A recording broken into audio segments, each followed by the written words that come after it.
కోసం పోరాడిన వారందరికీ గుర్తింపు దక్కాల్సిందే. రాష్ట్ర సాధనలో ప్రతి ఉద్యమకారుడి పాత్ర అమూల్యమన్న ఎమ్మెల్సీ.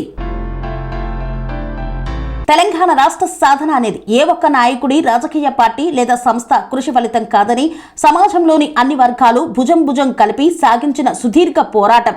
వేలాది మంది ఉద్యమకారుల త్యాగం, విద్యార్థుల ఆందోళనలు, ఉద్యోగుల సమ్మెలు, రైతాంగ పోరాటాలు, మహిళల భాగస్వామ్యం, మేధావుల చైతన్యం, ప్రజా సంఘాల నిరంతర ఉద్యమాల ఫలితంగానే తెలంగాణ రాష్ట్రం ఆవిర్భవించిందని Telangana JAC chairman, MLC, Telangana ఉద్యమకారుల గుర్తింపు కమిటీ సభ్యుడు కోదండరాం పేర్కొన్నారు. ఉద్యమంలో పాల్గొన్న ప్రతి ఒక్కరి సేవలను అధికారికంగా గుర్తించి చరిత్రలో నిలబెట్టే బాధ్యతను రాష్ట్ర ప్రభుత్వం స్వీకరించిందని, అందుకే ఉద్యమకారుల గుర్తింపు కమిటీని ఏర్పాటు చేసినట్లు తెలిపారు.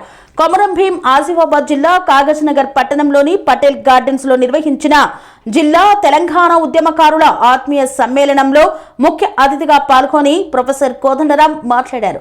తెలంగాణ ఉద్యమ చరిత్రను కొంతమంది పేర్లకే పరిమితం చేయడం సరైంది కాదన్నారు.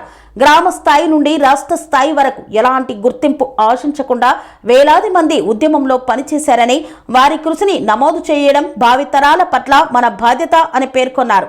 తెలంగాణ రాష్ట్ర ఉద్యమంలో పాల్గొన్న ఉద్యమకారులందరినీ కూడా గుర్తించాలి, గౌరవించాలని ఈ ప్రభుత్వం నిర్ణయించి మరి ఒక కమిటీని 679 జీవో ద్వారా కమిటీని వేసింది.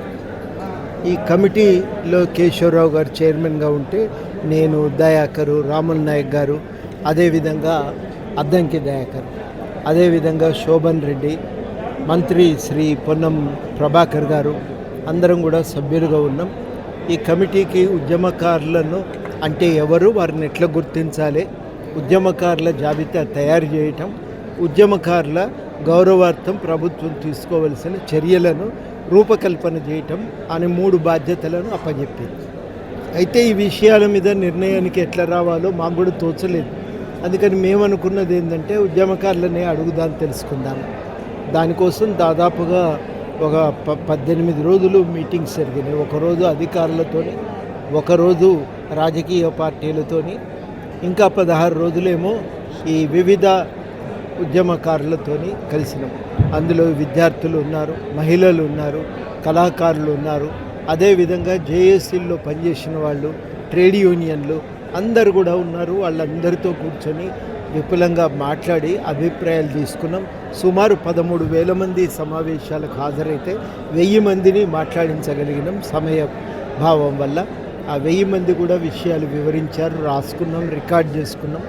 ఇప్పుడు మేము కమిటీ కూర్చొని వాటిని విశ్లేషించి ఒక నిర్ణయానికి రావాల్సిన అవసరం ఉంది.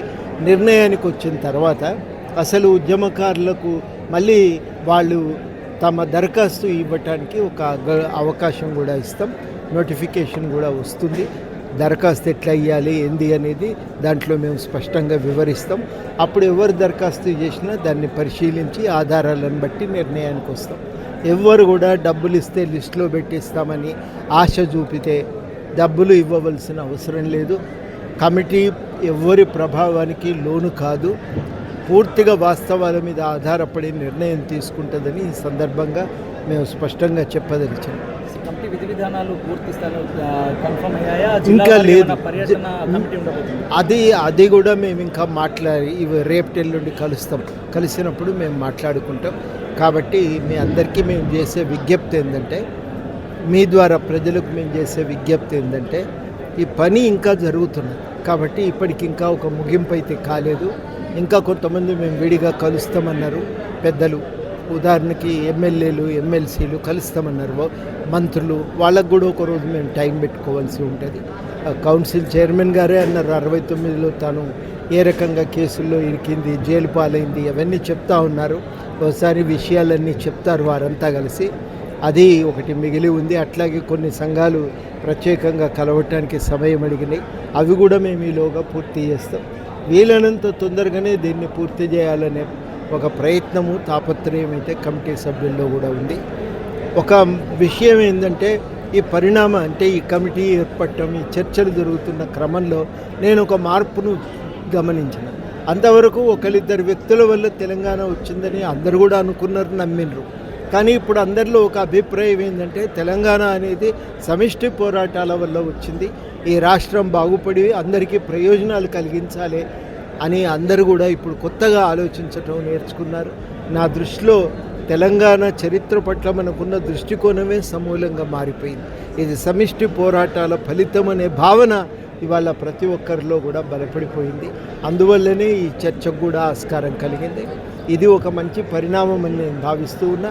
తప్పనిసరిగా ఇక్కడ ఈ ప్రాంతంలో ఇప్పుడు కలుగుతున్న ఈ ఐక్యతను నిలబెట్టుకోవాలి 3 కారణాల చేత. మొదటిది ఏంటంటే ఇప్పటికీ కూడా ఆంధ్ర ప్రాంత నాయకులు కొందరు ఈ తెలంగాణ పైన అధికారాలను కోరుకుంటా ఉన్నారు. వాళ్ళ అస్తిత్వాన్ని, సంస్కృతిని తెలంగాణ పైన రుద్దాలని చూస్తున్నారు. దాన్ని మనం అంగీకరించడానికి వీల్లేదు, మొదటిది. రెండవది ఏంటంటే తప్పనిసరిగా ఈ ప్రాంతంలో అన్ని వర్గాల ప్రజలకు కూడా న్యాయం జరిగే విధంగా ఒక ప్రయత్నం అంటూ ఉండాలి. అందులో మన ప్రాంతాలు, ముఖ్యంగా వెనుకబడిన ప్రాంతం అవకాశాల కోసం కూడా మనం నిలబడాలి. ఇక్కడ అదృష్టం కొద్దీ పేపర్ మిల్లు మళ్ళీ తెరుచుకున్నది, దాన్ని విస్తరించారు కూడా, పేపర్ ఉత్పత్తి పెరిగింది, వనరులు కానీ ఇక్కడ మిగతా అనేక రకాలుగా స్థానిక సహకారం వల్ల ఏర్పడింది. కాబట్టి ఉద్యోగాల్లో కూడా స్థానికులకే అవకాశం ఇవ్వాలని మేము కోరుతున్నాం. ఉద్యోగాల ప్రస్తావన వచ్చింది, సాంస్కృతిక సారథి పనిచేశారు. ఈ వెనుకబడిన ప్రాంతం అని కుమరం జిల్లా, దాంట్లో ఈ జిల్లా నుండి కళాకారులకు ఉద్యోగాలు, ఉద్యమ కళాకారులు ఉన్నారు, వాళ్ళకు ఉద్యోగాలు రాలేదని వాళ్ళ ఆవేదన. అది కూడా వింటున్నాము. ఈ కమిటీ ఏర్పాటుకు ముందు నుంచి చర్చ జరుగుతుంది. తప్పకుండా వాళ్ళని ఎట్లా ఆదుకోవాలనే విషయం పైన ఒక చర్చ జరుగుతూ ఉంది. ఆ విషయం మీద కూడా కళాకారులకు న్యాయం చేయడానికి తీసుకోవాల్సిన చర్యలు మళ్ళొక్కసారి దాన్ని కూడా తయారు చేసుకోవాల్సిన అవసరం అయితే ఉంది.